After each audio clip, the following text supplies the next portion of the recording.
Operation ಅಸ್ಥಿಪಂಜರದ plan ಅನ್ನ SIT ಬದಲಾಯಿಸಿದೆ. 13ನೇ point ಶೋಧಕ್ಕೆ GPR ತಂತ್ರಜ್ಞಾನದ ಮೊರೆ ಹೋಗೋ ನಿರ್ಧಾರಕ್ಕೆ ಸದ್ಯಕ್ಕೆ ಎಸ್ಐಟಿ ಬಂದಿದೆ. 15 ಅಡಿ ಆಳ ಕೂತಿರೋದಾಗಿ ಅನಾಮಿಕ ವ್ಯಕ್ತಿ ಮಾಹಿತಿಯನ್ನ ನೀಡಿದ್ದಾನೆ. ಪ್ರಾಕ್ಟಿಕಲ್ ಪ್ರಶ್ನೆ, ಒಬ್ಬ ವ್ಯಕ್ತಿ 15 ಅಡಿ ಆಳಕ್ಕೆ ಒಬ್ಬನೇ ಭೂಮಿಯನ್ನಾಗಿದ್ದು ಶವ ಹುಳ್ಳಿಕ್ ಸಾಧ್ಯ ಆಗತ್ತಾ ಅಂತ ಹೇಳಿ, ಇದರ ಜೊತೆಯಲ್ಲೇ ಈತನ ಹೇಳಿಕೆ ಆಧಾರದ ಮೇಲೆ ತನಿಖೆ ನಡೀತಾ ಇರೋದ್ರಿಂದ 15 ಅಡಿಯಷ್ಟು ಆಳಕ್ಕೆ ಭೂಮಿಯನ್ನ ಅಗಿಯೋದು ಈಗ ಟೆಕ್ನಿಕಲಿ ಕಷ್ಟ ಆಗತ್ತೆ. ಹೀಗಾಗಿ ನಿಜವಾಗ್ಲೂ 15 ಅಡಿಯ ಆಳದಲ್ಲಿ ಅಸ್ಥಿಪಂಜರ ಇದೆಯಾ ಇಲ್ವಾ ಅನ್ನೋದನ್ನ ತಿಳಿದುಕೊಳ್ಳಿಕ್ಕೆ ಭೂಮಿಯನ್ನ ಅಗೆದೇ ನೋಡೋದ್ರ ಬದಲು ತಂತ್ರಜ್ಞಾನವನ್ನ ಬಳಕೆ ಮಾಡುವ ನಿರ್ಧಾರಕ್ಕೆ ಎಸ್ಐಟಿ ತಂಡ ಬರ್ತಾ ಇದೆ.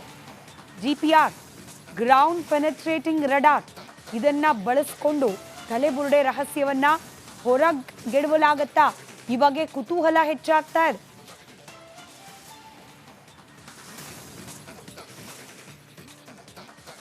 ನಮ್ಮ ಜೊತೆಯಲ್ಲಿ ಈ ಬಗ್ಗೆ ಮತ್ತಷ್ಟು ಮಾಹಿತಿಯನ್ನ ಹಂಚಿಕೊಳ್ಳಲಿಕ್ಕೆ ನಿವೃತ್ತ ಹಿರಿಯ ಪೊಲೀಸ್ ಅಧಿಕಾರಿ ಗುರುಪ್ರಸಾದ್ ಅವರು ನೇರ ಸಂಪರ್ಕದಲ್ಲಿದ್ದಾರೆ. ಸರ್, ನಮಸ್ಕಾರ.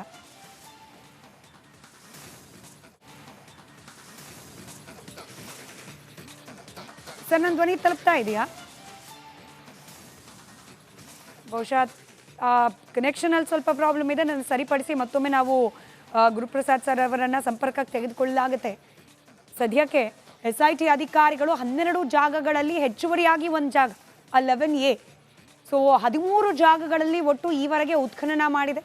ಆದರೆ ಹೆಚ್ಚಿನ ಸಾಕ್ಷ್ಯಗಳು ಈ ಪ್ರಕರಣಕ್ಕೆ ಸಂಬಂಧಪಟ್ಟಂತೆ ಲಭ್ಯ ಆಗಿರಲಿಲ್ಲ.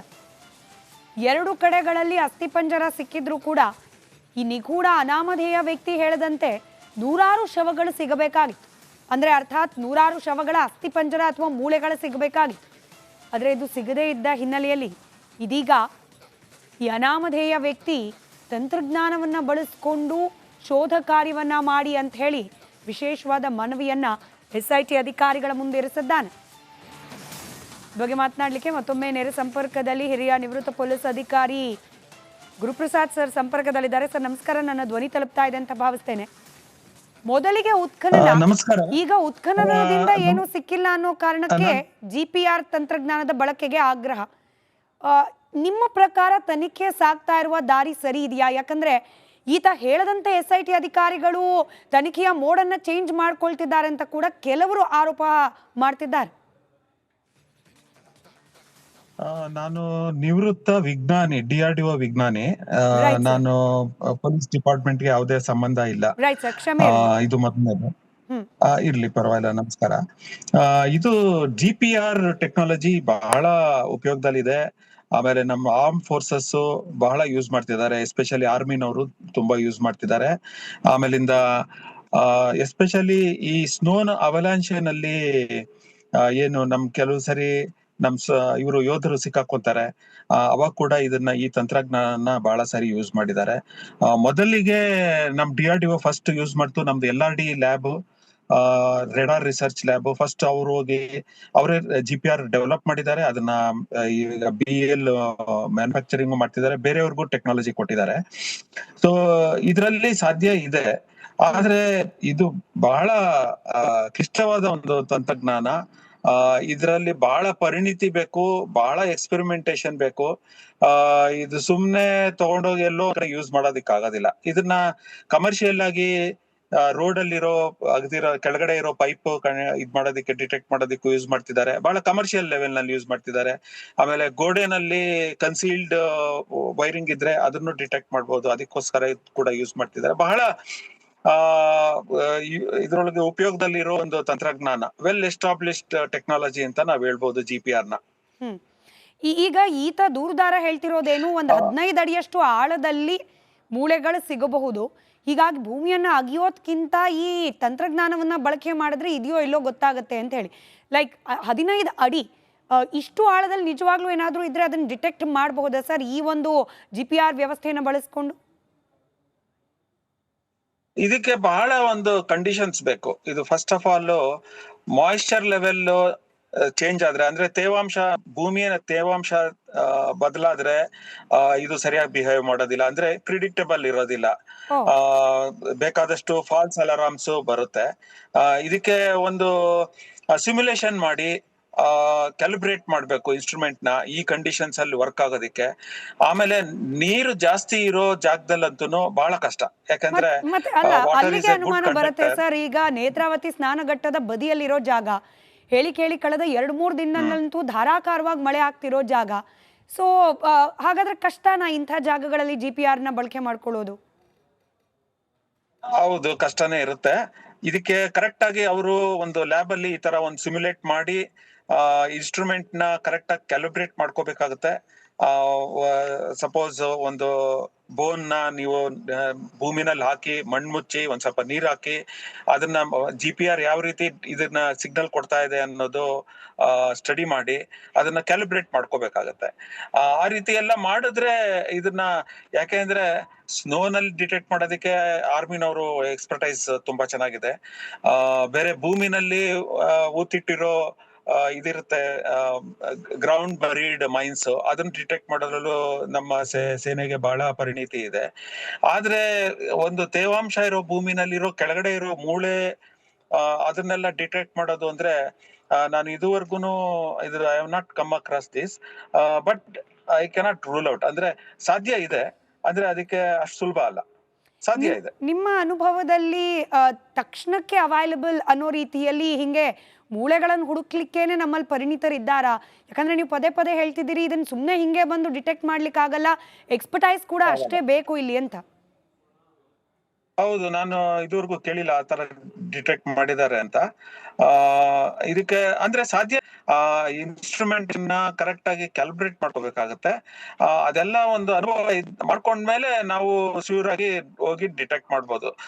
ಸುಮ್ನೆ ಹೋಗಿ ಎಲ್ಲೋ ಒಂದ್ ಕಡೆ ನಾವು ಮಣ್ಣಲ್ಲಿ ಇಟ್ಬಿಟ್ಟು ಅಲ್ಲಿ ಕೆಳಗಡೆ ಇರೋದೆಲ್ಲ ಕಾಣಿಸೋದಿಕ್ಕೆ ಅದೇನು ಇದಲ್ಲ, ಅಷ್ಟು ಸುಲಭ ಅಲ್ಲ. ಈ ಯಾವ ರೀತಿ ಒಂದು ಎಕ್ಸ್ರೇ ನೀವು ನೋಡಿದ್ರೆ ಎಷ್ಟೋ ಸರಿ ಗೊತ್ತಾಗೋದಿಲ್ಲ ಪೇಷಂಟ್ಸ್ಗೆ, ಆದ್ರೆ ಡಾಕ್ಟರ್ ಗೊತ್ತಾಗುತ್ತೆ. ಯಾಕೆ ಅಂದ್ರೆ ಅವ್ರಿಗೆ ಅದ್ರೊಳಗೆ ಪರಿಣಿತಿ ಇರುತ್ತೆ. ಅವ್ರು ಎಷ್ಟೋ ಸಾವಿರಾರು ಎಕ್ಸ್ರೇ ನೋಡಿ ಅವರು ಆ ಪರಿಣಿತಿನ ಪಡೆದಿರ್ತಾರೆ.